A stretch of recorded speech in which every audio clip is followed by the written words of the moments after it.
Class 12-এর একজন ছাত্রকে আমি পেয়েছি, নাম অঙ্কন মাঝিকে আমি পেয়েছি। শিক্ষক দিবস, এই শিক্ষক দিবস তোমরা কি কারণে পালন করো, কারণটা কি?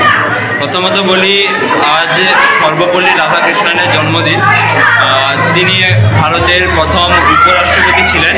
এছাড়া তিনি তার ছাত্ররা যখন বলেছিলেন যে তার জন্মদিন পালন করবে, তিনি বলেছিলেন যে আমার জন্মদিন পালন করার দরকার নেই, আমার এই জন্মদিনটা সমস্ত শিক্ষকদেরকে উৎসর্গ করার জন্য।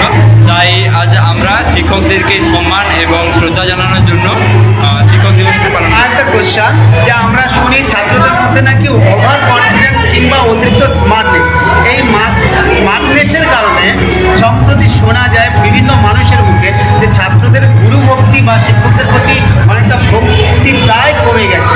সে প্রসঙ্গে তুমি কি বলবে? হ্যাঁ, সেটা একদমই ঠিক যে এখন ছাত্ররা শিক্ষকদের প্রতি ততটা সম্মান করে না, কিন্তু আমার মনে হয় তাদের অবশ্যই সম্মান করা উচিত, কারণ শিক্ষক আমাদের ভবিষ্যৎ গড়ার কারিগর। তাই তাদের সম্মান করা অবশ্যই প্রয়োজন। তুমি নিশ্চয়ই সিনিয়র একজন ছাত্র, তো তোমার পরবর্তী যে ছাত্রছাত্রী বা স্টুডেন্টরা আছে তাদের প্রতি তোমার কি বক্তব্য এই বিষয়ে? তাদেরকে একটাই কথা বলতে চাইবো যে তারা যেন শিক্ষকদের প্রতি সম্মানটা সবসময় বজায় রাখে, কারণ শিক্ষকদের প্রতি সম্মান বজায় রাখলে তবেই তাদের উন্নতি হতে পারে। একদম শেষ কোশ্চেন, দ্বাদশ শ্রেণী পর্যন্ত প্রায় 1200 ছাত্র ভোকেশনাল কিংবা প্রযুক্তি শ্রেণী নিয়ে, তো এতজনের যে তোমাদের শুনেছি আজ এই শুভ দিনে নাকি বিরিয়ানি খাওয়াচ্ছ, এত বড় মহাযজ্ঞের মানে আয়োজন কিভাবে পেলে, কোথা থেকে এত আর্থিক সংস্থান পেলে? আর্থিক সংস্থান বলতে আমাদের স্যারেরাই এটা আয়োজন করেছে।